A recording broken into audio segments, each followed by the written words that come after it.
ആള് വരുന്നടാ. എത്ര ലക്ഷം രൂപയായാലും കൊടുക്കാൻ പറഞ്ഞാൽ കൊടുക്കാൻ ഇതെന്താ സ്കൂളിൽ കിട്ടുന്ന ഉപ്പാവാണോ? അങ്ങനെ പറയരുത് സ്വാമി. ഇപ്പൊ തന്നെ 20 ലക്ഷം രൂപ അനാഥ മന്ദിരത്തിന് പുളിങ്കുരു വേണ്ടി കൊടുക്കണ പോലെ കൊടുത്തില്ലേ?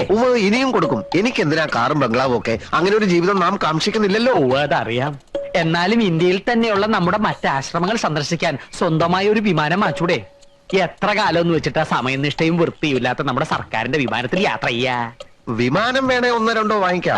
ബാക്കിയുള്ള കാശ് അനാഥ മന്ദിരത്തിന് കൊടുക്കാലോ. അനാഥ മന്ദിരത്തിലേക്കുള്ള കൊടുപ്പും നിർത്തിക്കൂടെ?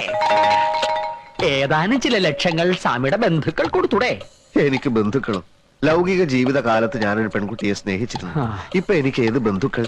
തമിഴിലൊരു ചൊല്ലുണ്ട്, തമ്പി ഉനക്ക് എതുക്ക് ബന്ധുക്കൾ ശത്രുക്കൾ. കേട്ടിട്ടില്ലേ? ഇല്ല. എന്നാ ഇപ്പൊ കേട്ടോളൂ. നടപ്പിന് ലേശം വേഗത കൂട്ടുക. കാത്തിരിപ്പുണ്ടാവോ രോഗികള്?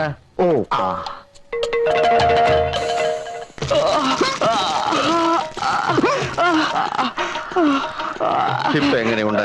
ഞാനിപ്പോ ചാവും. അത് വെറും തോന്നലാണ്. ഈ ധൂമ ചികിത്സ ഞങ്ങളുടെ സിദ്ധവൈദ്യത്തിലെ ഒരു പ്രധാന ഇനമാണ്. നിങ്ങളുടെ തലവേദനയുടെ അവസാനത്തെ ദിവസമാണെന്ന് പരമാനന്ദ ഗുരുവെ ധ്യാനിച്ച് വിശ്രമിച്ചോളൂ. പൊയ്ക്കോളൂ. അടുത്ത ആള് വരിക.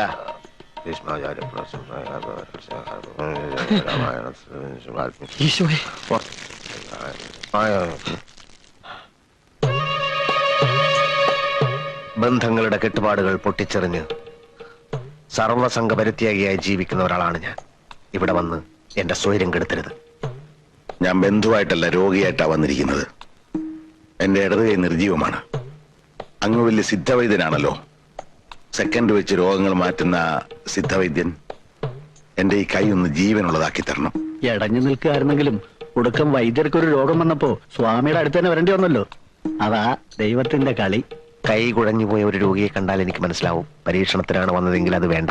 സ്വന്തം കൂടപ്പിറപ്പിന്റെ കഞ്ഞികൂടി മുട്ടിച്ച് നിന്നെ ഒരു പാഠം പഠിപ്പിക്കാൻ തന്നെ വന്നതെന്ന് കൂട്ടിക്കോ. ഓഹോ, അപ്പൊ അതൊക്കെയാണ് രോഗത്തിന്റെ ലക്ഷണങ്ങൾ. നമുക്കിത് നിഷ്പ്രയാസം മാറ്റിക്കളയാം. ആദ്യം എന്റെ ഗുരുവിനെ വന്ദിക്കണം, പിന്നെ എന്നിൽ വിശ്വാസം അർപ്പിക്കണം. എനിക്ക് പൂർണ്ണ വിശ്വാസമാണ്. എങ്കിൽ മിനിറ്റുകൾക്കകം ഈ കൈ വീശി വീശി നിങ്ങൾ ഇവിടുന്ന് തിരിച്ചു പോകും.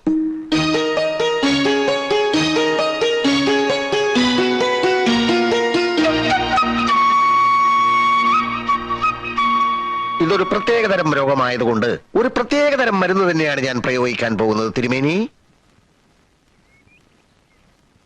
എന്ത് മരുന്നാണാവോ? താങ്കളുടെ അറിവിൽപ്പെടാത്ത എത്രയോ പച്ചമരുന്നുകൾ നമ്മുടെ സഹ്യാദ്രി സാനുക്കളിൽ ഇല്ല എന്നുണ്ടോ? ബ്രഹ്മർഷി പരമാനന്ദ ഗുരുവെ മനസ്സിൽ ധ്യാനിച്ചുകൊണ്ട് കാള കാടി കുടിക്കണ മാതിരി ഒറ്റ വലിക്ക് അങ്ങോട്ട് കുടിച്ചോളൂ. ഇതെന്താണെന്ന് പറഞ്ഞില്ല. അതൊരു രോഗി അറിയേണ്ട കാര്യമല്ല. വിശ്വാസമാണ് പ്രധാനം. പിന്നെ താങ്കൾ ഒരു വൈദ്യൻ കൂടി ആയതുകൊണ്ട് ഞാൻ സത്യം പറയാം. ഇത് ഉമ്മത്തിൻ കായ അരച്ചു കലക്കിയതാണ്. എടാ ദ്രോഹി, ഇരിക്കാനാ പറഞ്ഞത്. ഇവിടെ എന്റെ നിയമമാണ്. മരുന്ന് കുടിക്കൂ. ഉമ്മത്തിൻകായ അരച്ച് കലക്കി കുടിച്ചാലും ചത്തുപോകുന്ന ആർക്കാണ് അറിഞ്ഞുകൂടാത്തത്? ഉമ്മത്തിൻകായ വിഷമാണെന്ന് എല്ലാവർക്കും അറിയൂ.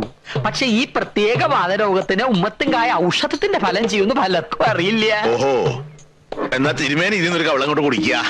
എന്നിട്ട് ഞാൻ കുടിച്ചോളാം. വാതരോഗം ഇല്ലാത്തയാൾ ഇത് കുടിച്ചാൽ അപ്പ തട്ടിപ്പോകും. താങ്കൾക്ക് വാതരോഗമുണ്ടല്ലോ, അതുകൊണ്ട് ധൈര്യമായി കുടിച്ചോളൂ.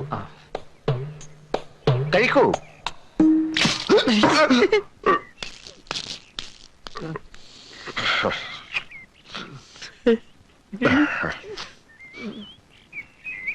എന്റെ കർത്താവ്, ഇതൊരു മെനക്കെട്ട ജോലിയാണല്ലോ.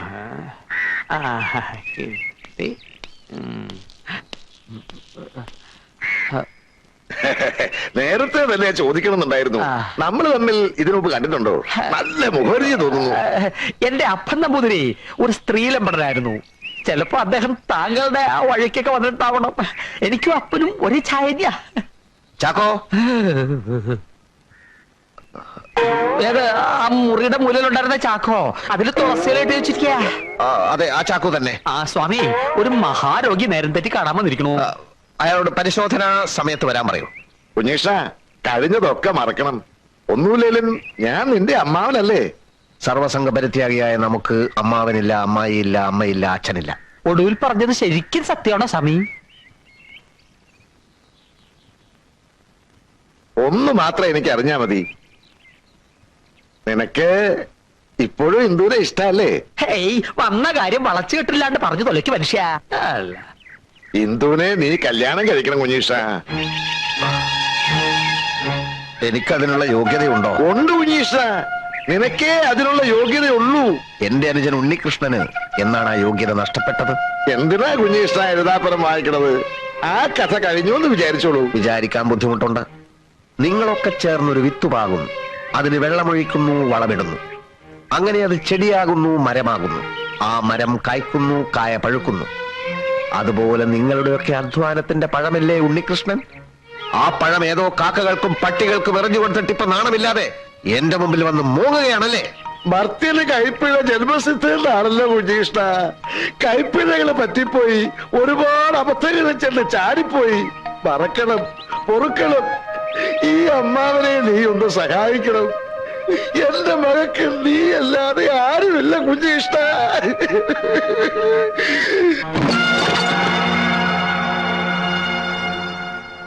എന്താ ഉദ്ദേശം? മനസ്സിലായില്ല. ഏട്ടൻ എന്തിനാ വെറുതെ പുറകെ നടന്ന് എന്നെ ഇങ്ങനെ ഉപദ്രവിക്കുന്നത്? ഞാൻ ആരെയും ഉപദ്രവിക്കാറില്ല, കാരണം എനിക്കതിനുള്ള സമയമില്ല. ഓഹോ, കള്ളം പറഞ്ഞ് എന്റെ കല്യാണം മുടക്കി, വൃത്തികെട്ടൊരു നാടകം നടത്തി നാട്ടുകാരെ മുഴുവൻ എനിക്കെതിരാക്കി, അന്തസ്സോടെ ചെയ്തുകൊണ്ടിരുന്ന ഒരു ജോലി വെള്ളത്തിലാക്കി. ഒക്കെ ഞാൻ സഹിച്ചു. പക്ഷെ കുട്ടിക്കാലം തൊട്ട് ഒരു മുത്തു പോലെ തേച്ച് മിനിക്ക് മനസ്സിൽ കൊണ്ട് നടന്നിരുന്ന എന്റെ പെണ്ണിനെ തട്ടിയെടുക്കാൻ ശ്രമിച്ചാലുണ്ടല്ലോ, വിടില്ല ഞാൻ. അതെ, താൻ വരട്ടുണ്ടോ? താൻ വരട്ടിയ വരണ്ടോണ പീക്കറിയല്ലേ ഇദ്ദേഹം. തനിക്കറിയോ, താനൊരു മുത്തുപോലെ തേച്ച് മിനിക്കാ കൊണ്ട് നടന്നിരുന്നെങ്കിൽ ഇദ്ദേഹം ആ പെൺകുട്ടി ഒരു കൽപ്പവൃക്ഷം പോലെ കരണിനകത്ത് നട്ടു നനച്ച് വളർത്തിയാ കൊണ്ട് നടന്നേ. അതെങ്ങനെ പിഴുതു കളയാൻ പറ്റുമോ? എന്നോട് ആരും സംസാരിച്ചില്ല. പോ. തിരുമേനി പറഞ്ഞത് ശരിയാണ്. അങ്ങനെ പിഴുതു മാറ്റാൻ പറ്റില്ല. നിന്നേക്കാൾ മുൻപ് ഞാനാണ് അവളെ കണ്ടത്. നിന്നേക്കാൾ മുൻപ് ഞാനാണ് അവളെ സ്നേഹിച്ചത്. അമ്മായിയുടെ അന്ത്യാഭിലാഷം നിന്നേക്കാൾ മുൻപ് ജനിച്ച ഞാൻ അവളെ കെട്ടണമെന്നായിരുന്നു. അമ്മായി അങ്ങനെ പറഞ്ഞു എന്നുള്ളതിന് യാതൊരു തെളിവുമില്ല. അഥവാ അങ്ങനെ പറഞ്ഞിട്ടുണ്ടെങ്കിൽ തന്നെ വല്ല ബോധക്കെട്ടുകൊണ്ട് പറഞ്ഞതായിരിക്കും. അവൾ എന്റെ പെണ്ണ, അവളെ ഞാൻ തന്നെ കിട്ടും. നീ കേട്ടില്ല. ഈ ജന്മം നിനക്കതിന് സാധിക്കില്ല. അതിനുള്ള കരുക്കൾ ഞാൻ നീക്കിക്കഴിഞ്ഞു. വെരി സോറി അനിയ, വെരി സോറി. ഓഹോ, അപ്പൊ വാശിയാണോ? വാശിയാണ്. വാശിയുടെ കാര്യത്തിൽ ഞാൻ ഒട്ടും പുറയിലല്ല. നിനക്ക് ചുണയുണ്ടേ, നീ ചെന്ന് കെട്ടടാ. അപ്പൊ അവസാന തീരുമാനം എടുത്തു കഴിഞ്ഞു. എന്നാ കാണാം. ഓ, കാണാം. നിൽക്കൂ. അടിക്കടി വഴക്കിന് വരാണ്ടിരിക്കണാണ് ആരോഗ്യത്തിന് നല്ലത്. നല്ലൊരു തടിയുണ്ടല്ലോ, അത് കേടാക്കണോ? ഇപ്പൊ ഇതിരിക്കട്ടെ, സമയം വരും. അപ്പൊ താൻ തന്നെ തന്റെ ഗുരുവിന് കൊടുത്തേക്ക്. നൊന്തോ? ലേശം. നേരത്തെ ഒരു ചില്ലറ ബാക്കിയുണ്ട്. ഇല്ലെന്ന് പറഞ്ഞില്ല, എല്ലാം കൂടെ നാളെ തന്നേക്കാം. നമ്മുടെ ശിവശങ്കറിന് ഇപ്പൊ ഈ വഴി ബാലിന്റെ ചായക്കടയിലുണ്ട്. ശിവശങ്കര, ശിവശങ്കര അവിടെ നിക്ക.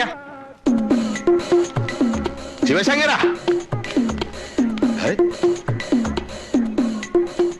ഓം ബ്രഹ്മർഷി പരമാനന്ദ ഗുരുവേ നമഃ.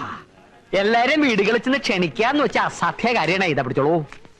സ്വാമി കുഞ്ഞികൃഷ്ണാനന്ദയ്ക്ക് പ്രത്യേകിച്ച് സ്വന്തക്കാരോ ബന്ധുക്കളോ ഒന്നും ഇല്ലല്ലോ, നാട്ടുകാരാണല്ലോ എല്ലാം.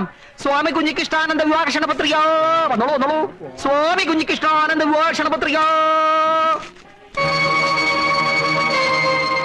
ഈ വരുന്ന ആഷാഢത്തിലെ ശുക്ലപക്ഷത്തിൽ അടിയൻ പരിണയ വിധേയനാവുകയാണ്. വധു കുമാരി ഇന്ദുലേഖ. ചൈതന്യവത്തായ ഈ മുഹൂർത്തം ധന്യമാക്കുവാൻ താങ്കളുടെയും കുടുംബത്തിന്റെയും സവിശേഷ സാന്നിധ്യം അടിയൻ കാംക്ഷിക്കുന്നു. സ്വാമി കുഞ്ഞീഷ്ണാനന്ദ.